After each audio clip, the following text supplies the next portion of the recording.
매번 성시화 대회 통해서 굉장히 은혜를 많이 받아요. 개인적으로 참 은혜를 많이 받습니다. 여러분들도 참석하신 분들은 되게 은혜 많이 받으셨을 것 같아요. 근데 마음 가운데 너무 은혜가 되니까 다 오셨으면 좋았을 텐데 안 보이시는 분들이 좀 계시더라고요. 그래갖고 제가 좀 아쉬웠어요. 다 오셨으면 진짜 더 은혜를 많이 받으셨을 텐데, 물론 이제 저를 너무 좋아하셔서 이태규 목사의 설교 외에는 뭐 들을 필요가 없다 이렇게 생각하시는지 모르겠습니다만은 농담이고요. 참 은혜가 됐는데, 그 중에서 그 광야의 산 속에서 하나님께서 오직 십자가만을 붙들고 하나님의 은혜만을 바라는 삶으로 연단시켜 나간 후에 비로소 하나님의 사람이 된다라고 하는 메시지인데, 우리가 뭐 익히 알고 있는 내용이긴 하지만 참 목사님 자체가 하나님의 사람이라서 그런지 모르겠지만 되게 은혜가 되더라고요. 그래서 제 자신도 많이 돌아보게 되었고, 또 하나님의 사람이 되고 싶다라고 하는 열망이 제 안에, 여러분 안에 되게 크게 일어났죠. 근데 그 하나님의 사람이 그냥 되는 것이 아니라 인생의 광야가 고난과 연단의 과정 속에서 내가 깨어지고 완전히 부서지고 정말 나는 정말 아무것도 아니구나 라고 하는 그런 순간에 오직 하나님만을 붙들고 전심으로 하나님을 찾을 때 하나님의 사람이 되죠. 전심으로 하나님을 찾는 것. 어떤 사람들은 똑같이 다 광야를 지나긴 하지만 그냥 광야에서 고난만 겪지 거기서 하나님의 사람으로 만들어지지 않는 경우가 참 많이 있고요. 또 어떤 사람은 같은 고난을 겪더라도 그 고난 속에서 하나님을 신뢰하고 의존하는 믿음 가운데 하나님의 사람으로 다듬어지잖아요. 그래서 광야를 어떻게 지나야 되는가라고 하는 영적인 교훈을 얻는 것이 참 중요합니다. 오늘 이 말씀이 광야를 지나는 환난과 시험 중에 있다고 꼭 여러분이 그렇게 생각한다면 오늘 이 말씀이 여러분에게 큰 유익이 되는 그런 메시지가 되기를 소망합니다. 1절 말씀을 보시겠습니다. 1절 함께 읽겠습니다. 시작. 그때 예수께서 성령에게 이끌리어 마귀에게 시험을 받으러 광야로 가사. 예수께서 성령에 이끌려 마귀에게 시험을 받으러 광야로 가셨다고 그렇게 성경에 기록이 되어 있어요. 지난주에는 예수님이 세례 요한의 세례를 받았잖아요. 그래서 인류를 대표해서 죄가 없으신 그분이 죄와 관계된 그 자리에 나아가신 거죠. 그래서 세례를 받으시고 나서 하늘에서 성령이 비둘기처럼 예수님에게 임하고, 이는 내 사랑하는 아들이요 내 기뻐하는 자라라고 하는 하나님의 음성을 들었죠. 근데 그 예수님에게 임한 그 성령님이 예수님을 이끌고 더 좋은 곳으로 데려간 것이 아니라 광야로, 마귀가 시험하는 그곳으로 이끌고 가셨다라는 것에 대해서 굉장히 주목할 필요가 있습니다. 이 부분에 대해서 마가복음 1장 12절 말씀을 보시면요, 마가복음 1장 12절 이렇게 표현되어 있어요. 성령이 곧 예수를 광야로 몰아내신지라. 그렇죠? 성령님께서 예수님을 광야로 몰아내셨다. 그렇게 되어 있어요. 마태복음은 이끌고 가셨다고 되어 있는데 마가복음에 좀 더 그 강권적으로 막 이렇게 몰아내셨다. 그러니까 우리가 예수를 잘 믿고 성령의 사람이 되면 늘 형통하고 좋은 일만 생기는 것이 아니라 하나님께서 우리를 광야로 몰아내시고 그곳에서 연단받게 하시고 마귀의 시험이 있는 그곳으로 우리를 이끌고 가신다라고 하는 그런 점에 대해서 우리가 좀 주목할 필요가 있죠. 우리는 그 고난이 내게 없으면 좋겠고 그 광야의 연단이 내가 상관없는 삶을 살기를 원하지만 하나님께서 광야를 통해서 비로소 하나님의 사람으로 만들어지고 하나님께 주신 사명을 잘 감당해낼 수 있는 사람이 되신다는 것을 하나님이 알기 때문에 광야는 필수 코스예요. 그래서 예수님께서도 공생애가 비로소 이제 시작되기 전에, 요한의 세례를 받으시고 나서 시작되기 전에 광야를 통과하게 하셨다는 것을 우리가 꼭 기억을 해야 하는 것입니다. 광야에서 어떤 일을 하셨는가 하면은 2절 말씀을 보실까요? 2절 함께 읽겠습니다. 시작. 40일을 밤낮으로 금식하신 후에 줄이신지라. 광야로 가셔서 밤낮으로 금식을 하셨어요. 그리고 줄이셨어요.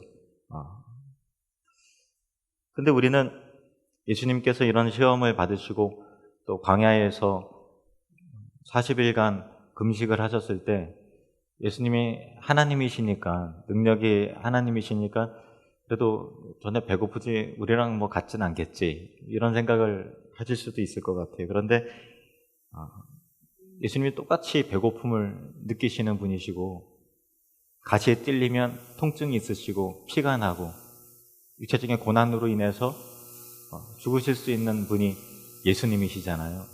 그래서 우리와 똑같은 그런 사람이라는 것을 잊어서는 안 되죠. 빌립보서 2장 6절 7절 말씀을 보실까요? 빌립보서 2장 6절 7절. 그는 근본 하나님의 본체시나, 하나님이시라는 거예요. 하나님과 동등됨을 취할 것으로 여기지 아니하시고 오히려 자기를 비워 종의 형체를 가지사, 종의 형체, 우리랑 똑같은 사람들과 같이 되셨고 종의 형체를 가져서 사람같이 되셨다요. 성경이 분명히 말하고 있죠. 그래서 완전한 하나님이시지만 그분은 우리와 똑같은 사람이세요. 그래서 40일간의 금식은 우리와 똑같기 때문에 예수님께도 굉장히 힘든 기간이셨죠. 저는 금식을 잘 못해요. 이제 한 끼만 먹지 않아도 그렇게 손이 막 벌벌벌 떨려요. 그래서 이렇게 뭐 영역이 없어서 그런 이유도 있겠지만은 금식 기도를 잘 못합니다. 엄두도 안 나고.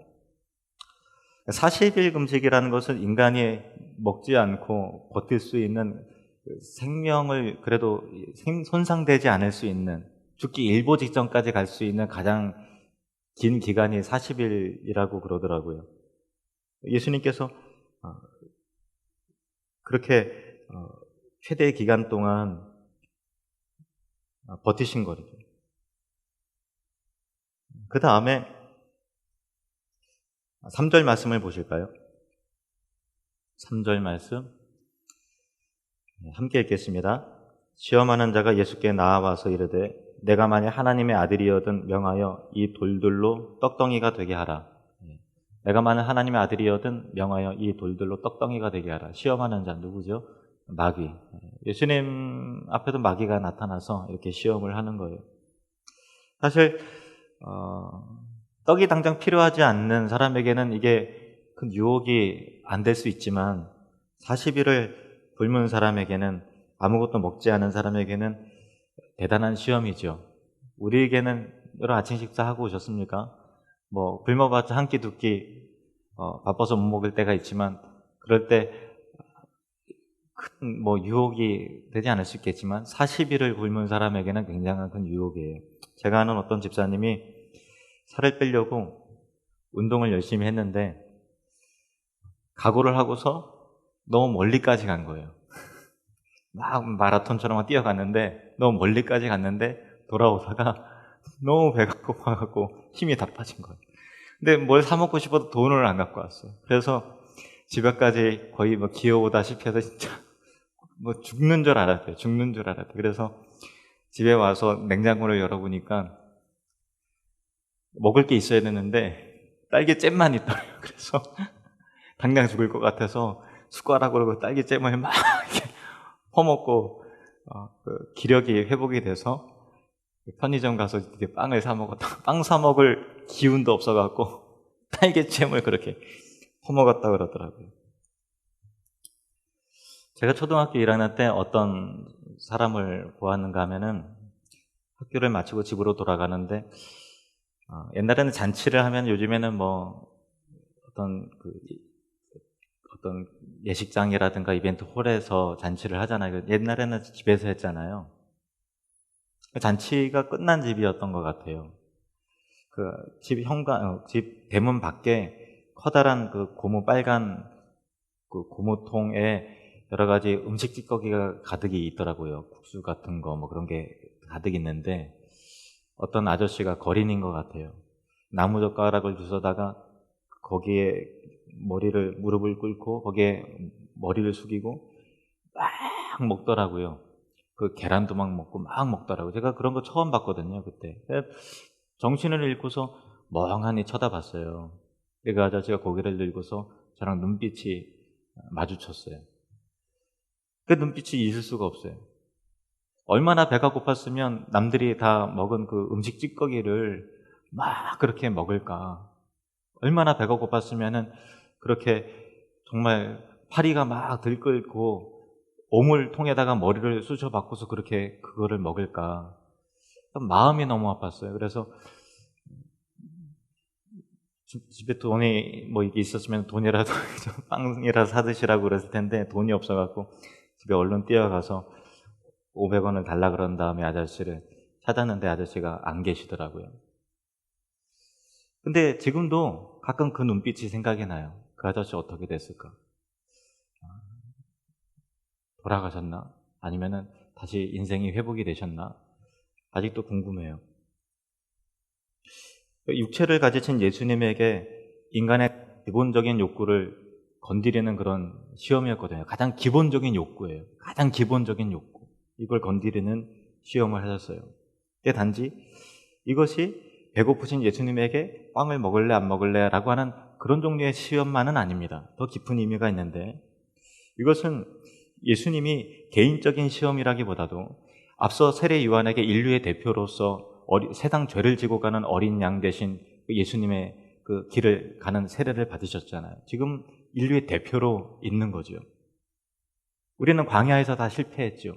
에덴 동산에서 아담이 먹는 문제로 인해서 실패했죠. 선악과를 하나님께서 먹지 말라고 했는데 먹음직도 하고 부함직도 하고 지혜롭게 탐스럽기도 할 만한 그런 열매라고 마귀의 게임을 받아서 그것을 먹었잖아요. 그래서 실패하고 죄가 우리에게 들어왔는데 제2의 아담으로 오신 예수님께서 이것을 다시 회복하실 분이라는 것을 우리에게 보여주기 위한 그런 시험이죠. 그래서 로마서 1장 18절, 19절 말씀을 보면요. 이렇게 기록이 되어 있습니다. 그런즉 한 범죄로 많은 사람이 정죄에 이른 것 같이 한 의로운 행위로 말미암아 많은 사람이 의롭다 하심을 받아 생명에 이르렀느니라. 한 사람이 순종하지 아니함으로 아담이 순종하지 않고 그걸 먹었기 때문에 많은 사람이 죄인 된 것 같이 한 사람이 순종하심으로 하나님 말씀에 순종하심으로 그걸 먹지 않고 순종하심으로 많은 사람이 의인이 되리라. 예수님께서 우리의 구원자로 오셨고 그것을 에덴 동산에서 아담은 모든 풍족한 가운데서 넘어진 거잖아요. 예수님께서는 광야였다고요.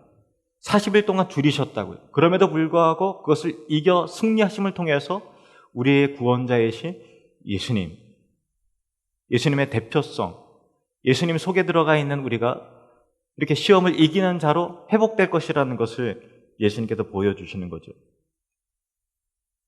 에덴 동산에서 첫사람, 인류의 첫 대표였던 아담이 그리고 하와가 선악과를 따먹었잖아요. 단지 먹는 문제가 아니잖아요. 하나님께서 왜 선악과를 먹으면 반드시 죽게 될 것이라고 하는 먹지 말라고 하는 금령을 내리셨을까요?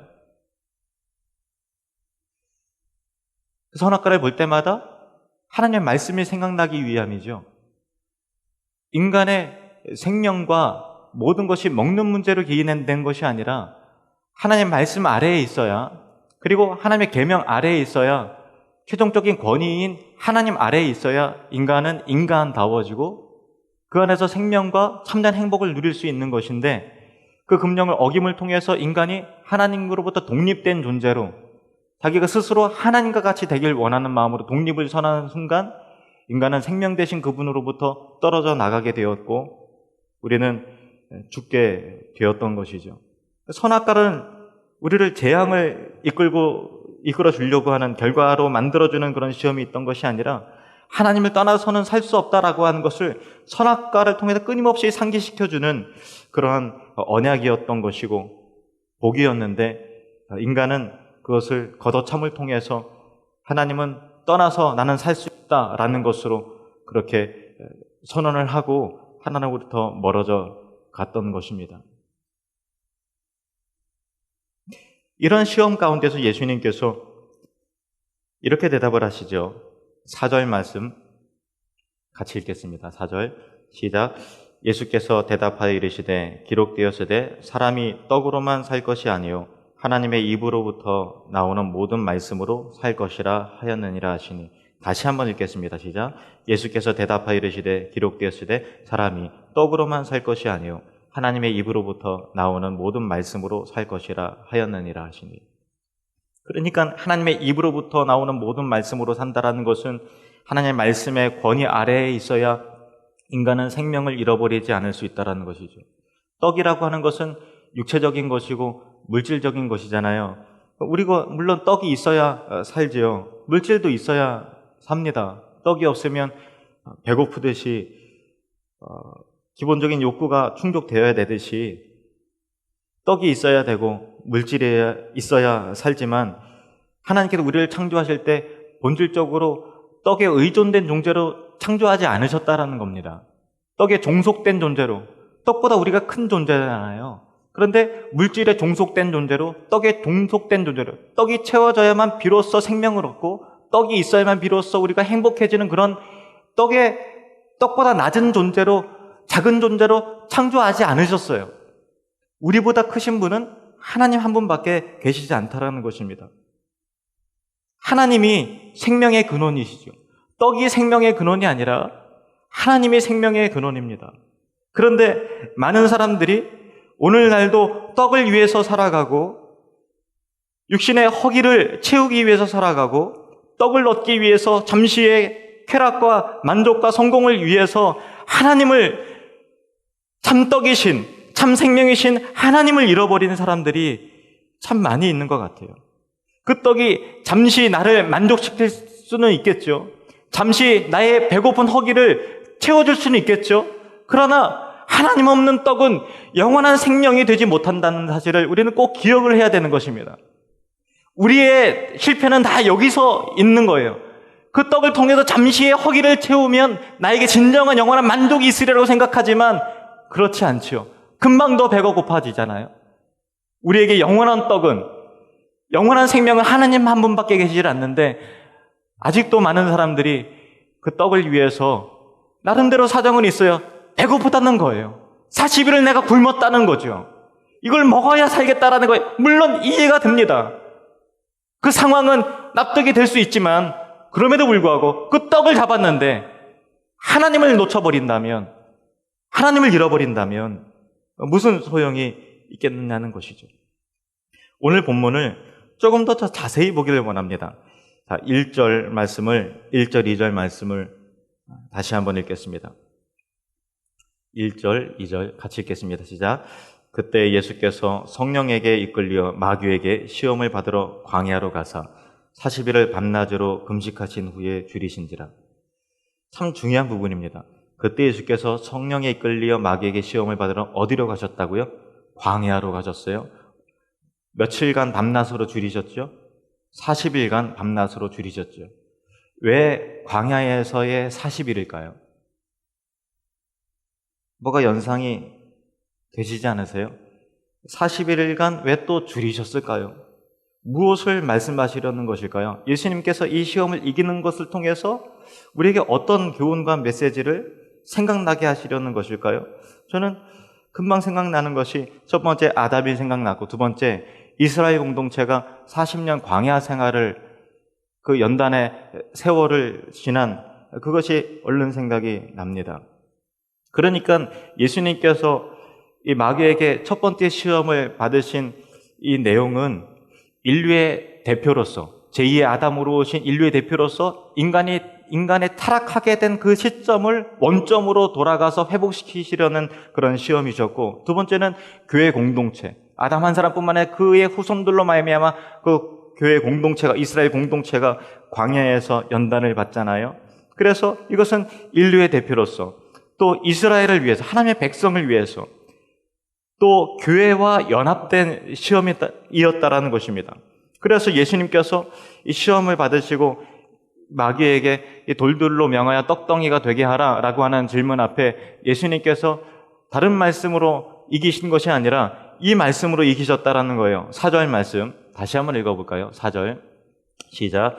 예수께서 대답하여 이르시되 기록되었으되 사람이 떡으로만 살 것이 아니요 하나님의 입으로부터 나오는 모든 말씀으로 살 것이라 하였느니라 하시니, 사람이 떡으로만 살 것이 아니요 하나님의 입으로 나오는 모든 말씀으로 살 것이라 기록되었으되, 어디 기록되어 있는 말씀인지 아시죠? 어디 기록되어 있나요? 구약성경이죠. 구약성경 어디입니까? 신명기 8장입니다. 이스라엘 백성들이 광야 40년을 거치고 나서 가나안 땅으로 이제 들어가는 이 시점에서 하나님께서 광야의 의미를, 가나안 땅에 들어가기 위해서 어떻게 해야 되는지를 다시 40년 광야 생활의 그 교훈과 의미를 다시 재확인시키시는 그런 설교가 이 신명기에 있는데, 예수님께서 그 신명기 8장에 있는 그 말씀을 인용하신 거예요. 신명기 8장 2절에서 4절까지 좀 읽어볼까요? 신명기 8장 2절에서 4절 우리 같이 읽어보겠습니다. 시작. 내 하나님 여호와께서 이 40년 동안에 내게 광야 길을 걷게 하신 것을 기억하라. 이는 너를 낮추시며 너를 시험하사 내 마음이 어떠한지 그 명령을 지키는지 지키지 않는지 알려 하심이라.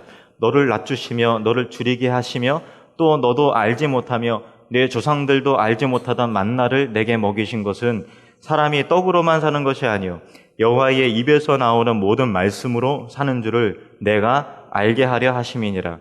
이 40년 동안에 내 의복이 헤어지지 아니하고 내 발이 부르트지 아니하였느니라. 아멘. 광야는 떡이 없는 곳이에요. 광야는 떡이 없어요. 하나님께서 우리에게 광야의 기간을 허락하실 때가 있죠.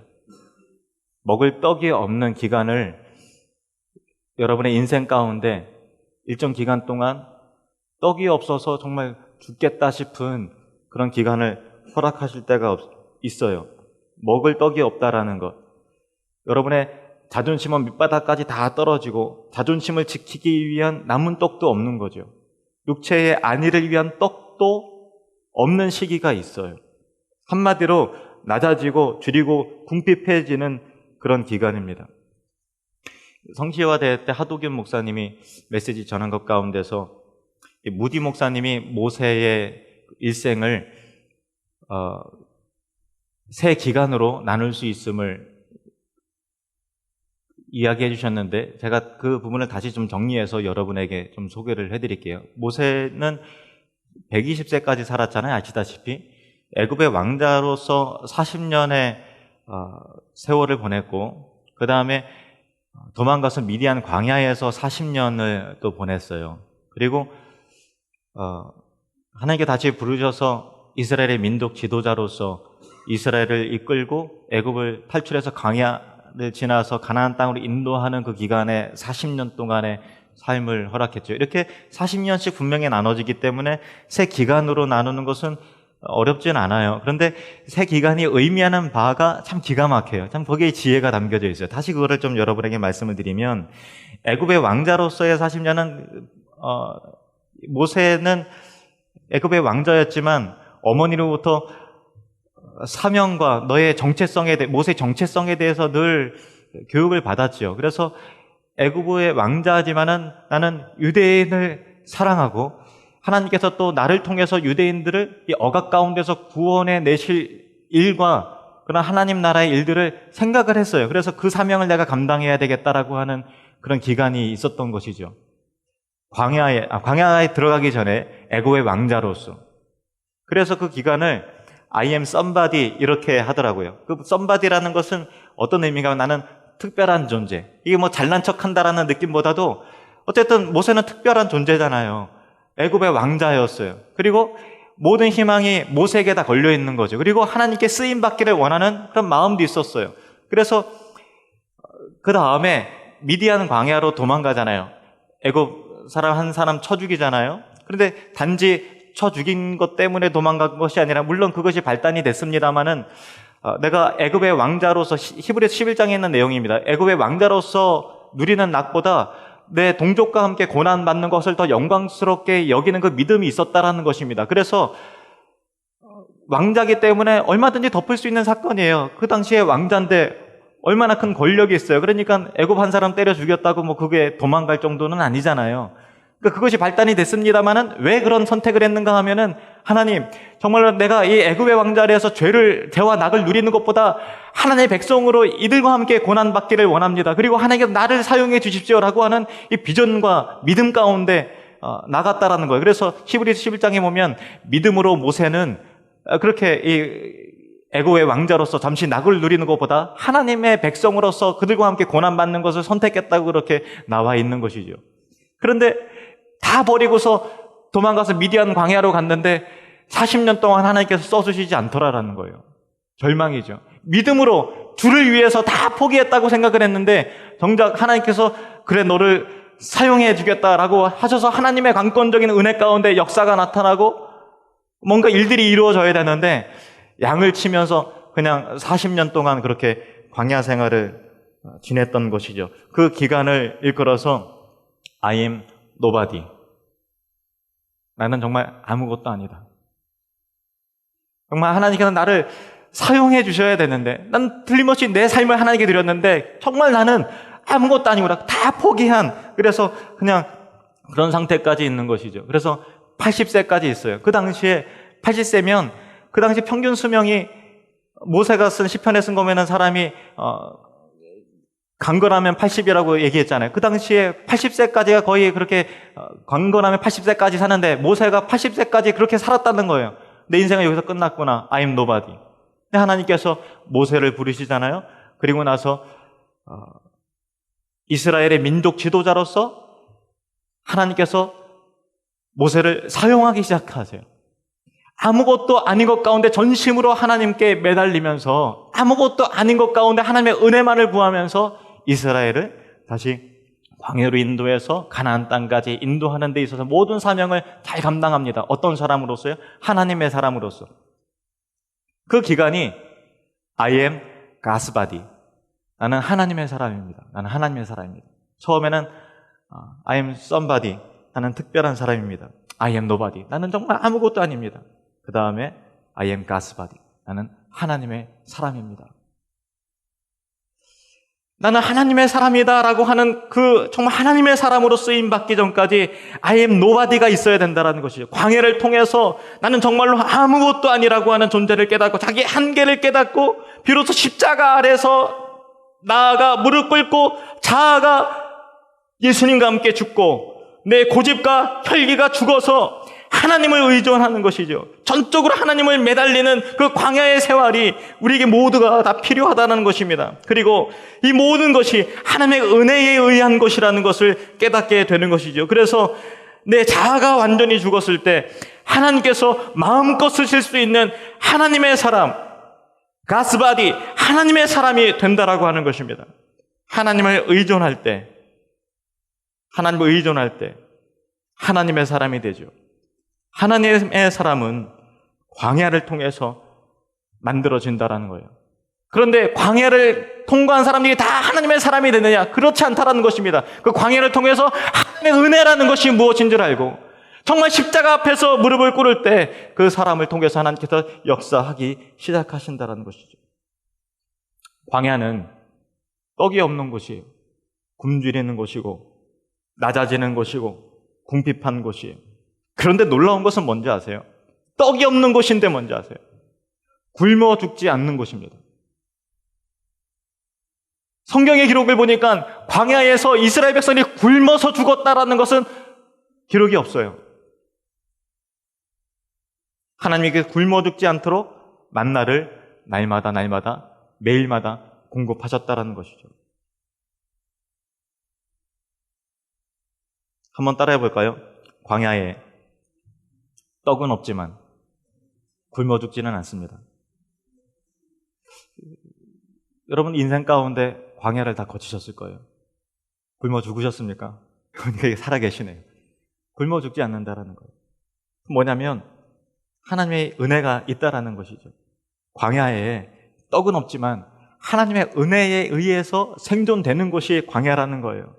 눈을 뜨고 귀를 열면 그나라에 보이는 만나가 보이는 현장이에요. 하나님의 은혜가 보는 거죠.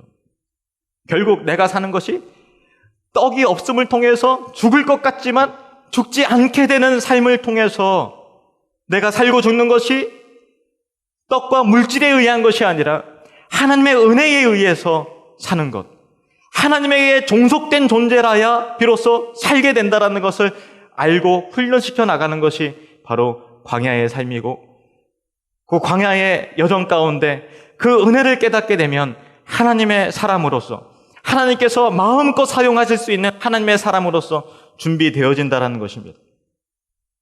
40년 동안 이스라엘 백성은 날마다 만나를 맛보았고요. 또 주목할 것은 40년 동안 뭐라고 기록이 되어 있습니까? 의복이 헤어지지 않고 발이 부르트지 않았다고 그렇게 기록이 돼요. 의복이 헤어지지 않았어요. 그런데 이 신명기 가운데서 이 말씀을 경험하는 사람들은 대부분 광야에서 태어나고 또 애굽에서 나왔다 하더라도 그때 어린 나이였어요.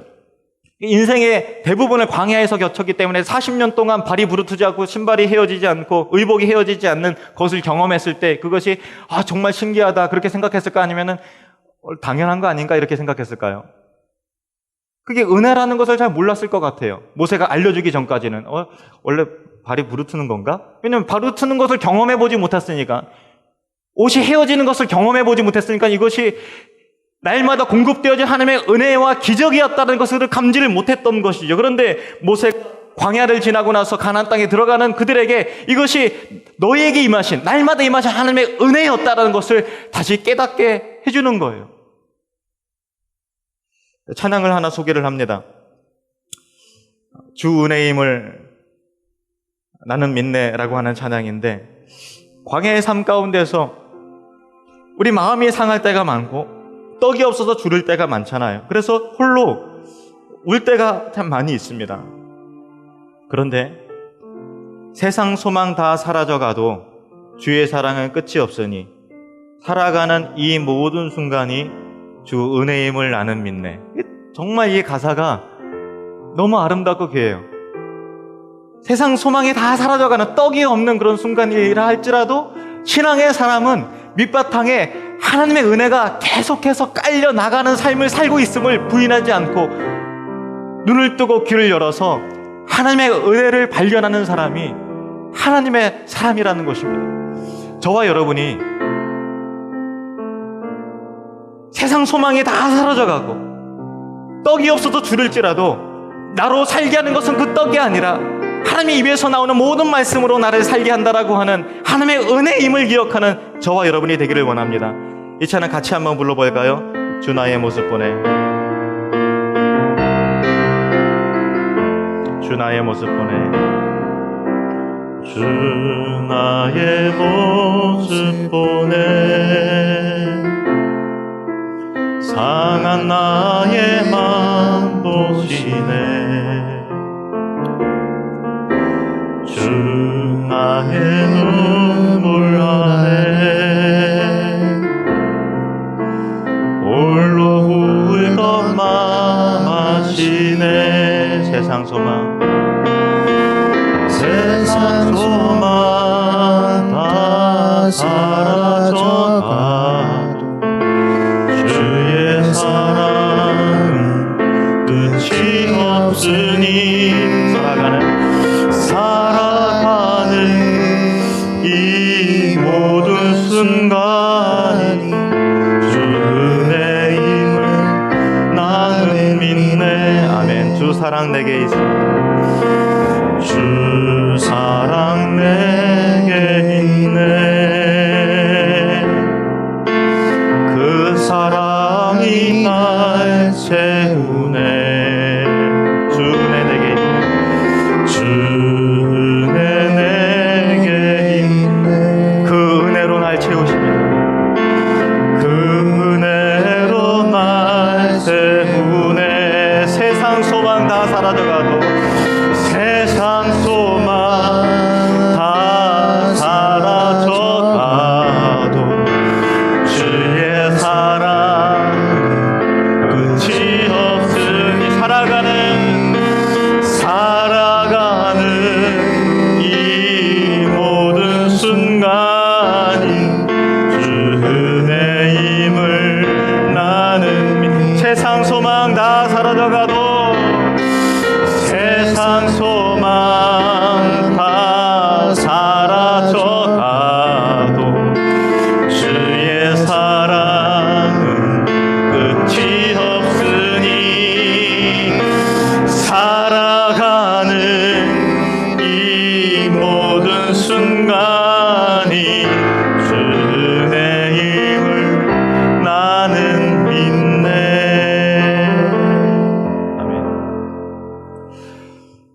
삶 가운데서 이스라엘 백성들이 떡이 없어서 죽겠다고 아우성을 치지만 정작 그들이 죽은 이유는요, 떡이 없어서 죽은 거 아니에요.